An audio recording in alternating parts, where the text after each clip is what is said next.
आमची जनगणना आमचा विकास जनगणना 2027चा पहिला टप्पा दिनांक 1 मेपासून महाराष्ट्रात सुरू होता. जगातील सर्वात मोठी डिजिटल आणि देशातील एक अत्यंत महत्त्वाचा उपक्रम म्हणून समजल्याने भारताची जनगणना 2027 ही मोहीम राज्यामध्ये सुद्धा सुरू केली जाते. 1 मे 2026 ते 15 मे 2026 कालामध्ये महाराष्ट्रातील नागरिकांना पहिल्या टप्प्यामध्ये आपली स्वयंगणना करता येणार असून त्यांच्या अंतर्गत नागरिकांना स्वतःचं लॉग इन करून स्वतःची कुटुंबाची संपूर्ण माहिती भरता येणार आहे आणि त्याच्यानंतर HLOच्या माध्यमातून 16 मे ते जून 2026च्या कालावधीमध्ये त्या माहितीचं व्हेरिफिकेशन केलं जाणार आहे. सदर जनगणनेअंतर्गत आपल्याला एकूण 33 प्रकारचे प्रश्न विचारण्यात येणार आहे. त्यामध्ये पहिल्या टप्प्यामध्ये घराची स्थिती कशी आहे, त्यानंतर आपल्या कुटुंबाची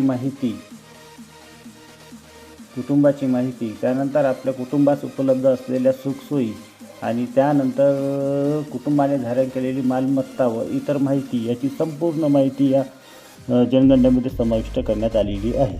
चला आपण सर्वात पहिले आपण घराची स्थिती या टप्प्याकडे वळूया. घराची स्थिती या टप्प्यामध्ये सर्वात आधी तुम्हाला 1 नंबरमध्ये प्रश्न विचारला जाईल, तुमचा इमारत क्रमांक कोणता आहे. त्यानंतर इमारत क्रमांक झाल्यानंतर तुमचा गणना घर क्रमांक कोणता आहे. तिसरा प्रश्न विचारला जाईल, गणना घराच्या जमिनीतील मुख्यतः वापरलेले साहित्य कोणत्या प्रकारचे वापरलेले आहे. 4. गणना घराच्या भिंतीसाठी स्वच्छतासाठी कोणकोणते साहित्य वापरलेले आहेत. 5. गणना घराच्या छपरासाठी मुख्यतः वापरलेले साहित्य कोणते वापरलेले आहेत. 6. गणना घराच्या वापरासंबंधी खात्री करा. गणना घराची स्थिती कशी आहे आणि ते कुटुंब क्रमांक याची सर्व माहिती आपल्याला या पहिल्या टप्प्यामध्ये विचारण्यात येत असल्यामुळे आपण ही माहिती ती लक्षात करून घ्यावी. घराची स्थिती ही माहिती दिल्यानंतर आपल्याला दुसऱ्या याच्यामध्ये आपल्याला कुटुंबाची स्थिती विचारण्यात येईल.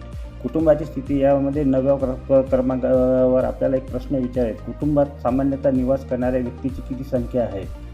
10वा प्रश्न आपल्याला विचारण्यात कुटुंब प्रमुखाचे नाव काय आहे. कुटुंब प्रमुख 11व्या प्रश्नामध्ये आपल्याला विचारण्यात कुटुंब प्रमुखाचं लिंग कोणतं आहे. 12वा प्रश्न आपल्याला विचारण्याचा जर कुटुंब प्रमुख अनुसूचित जाती, अनुसूचित जमाती, इतर मागास प्रवर्ग असल्यास आपल्याला यामध्ये जो कुटुंब प्रमुख आहे तो कुटुंब प्रमुख कोणत्या जातीचा आहे हे समाविष्ट करावं लागेल. आपल्या 13व्या नंबरचा प्रश्नामध्ये आपल्याला गणना घराच्या मालकी हक्काची स्थिती म्हणजे ते कसं आहे हे आपल्याला सांगावं लागेल. 14व्या प्रश्नामध्ये केवळ या कुटुंबाच्या ताब्यात असलेल्या निवासयोग्य खोल्याची संख्या याची माहिती द्यावी लागेल. 15 नंबरच्या प्रश्नामध्ये या कुटुंबात राहत असलेल्या विवाहित जोडप्याची संख्या किती आहे याची सुद्धा माहिती आपल्याला या कुटुंबाच्या माहिती यामध्ये द्यावी लागेल. चला आता आपण तिसरा टप्पा म्हणजे कुटुंबास उपलब्ध असलेल्या सुखसोयी याकडे बोलूया. कुटुंबास उपलब्ध असलेल्या सुखसोयी यामध्ये आपल्याला 16 क्रमांकाचा प्रश्न विचारण्यात येईल, पिण्याच्या पाण्याचा मुख्य स्रोत कोणता आहे. 17 नंबरचा प्रश्न आपल्याला विचारेल, पिण्याच्या पाण्याची उपलब्ध असलेला स्रोत कोणता आहे. 18व्या नंबरचा प्रश्न आपल्याला विचारणार की प्रकाशाचा जिथे तुम्ही राहता तिथे प्रकाशाचा मुख्य स्रोत कोणता आहे. 19 नंबरचा प्रश्न आपल्याला विचारणार आहे की आपण जिथे राहतो तिथे शौचालयाची उपलब्धता आहे काय.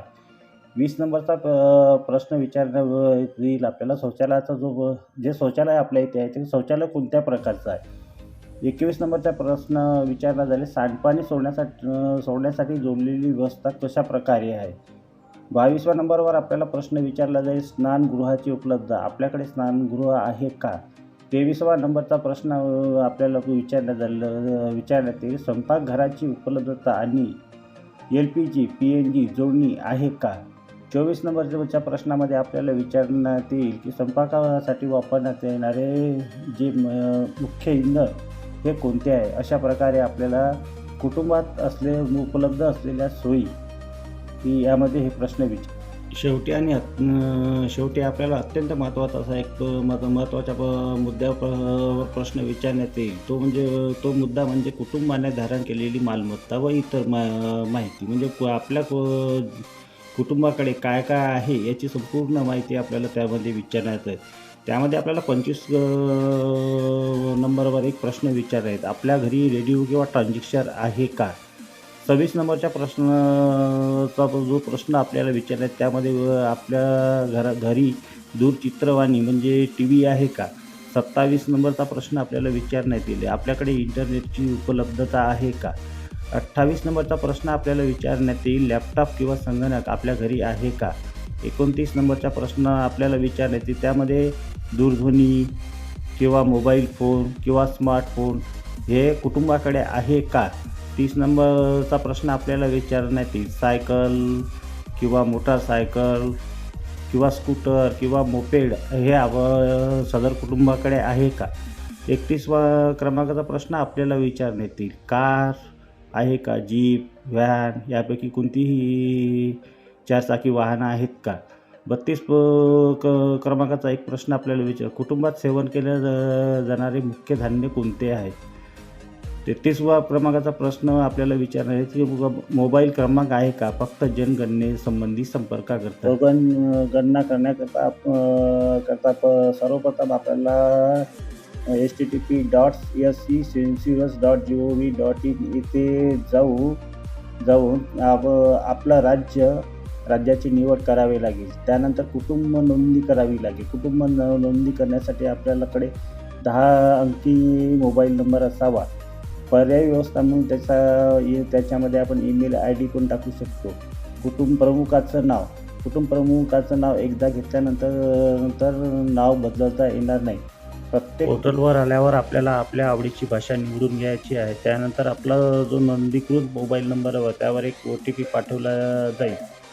जेव्हा OTP पाठवला जाईल तो OTP टाकून झाल्यानंतर आपल्याला आपलं स्थानाबद्दल योग्य माहिती द्यायची आहे. त्याच्यामध्ये आपल्याला आपल्या जिल्ह्याची माहिती, पिनकोड, गाव, शहर, स्थानिक, लोकॅलिटी याची संपूर्ण माहिती भरून घ्यायची आहे. त्यानंतर आपल्याला जे प्रश्न विचारले त्यानंतर आपल्याला आपलं घराचे जे स्थान आहे ते अचूक स्थान आपल्याला नकाशावर लाल मार्करने म्हणजे स्थापित करायचं आहे.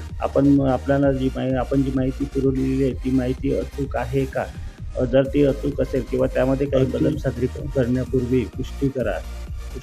पुष्टी केल्यानंतर सबमिट या बटनावर क्लिक करून अंतिम सादरीकरण करा. सबमिट केल्यानंतर त्यामध्ये कोणत्याही प्रकारचा बदल करता येणार नाही.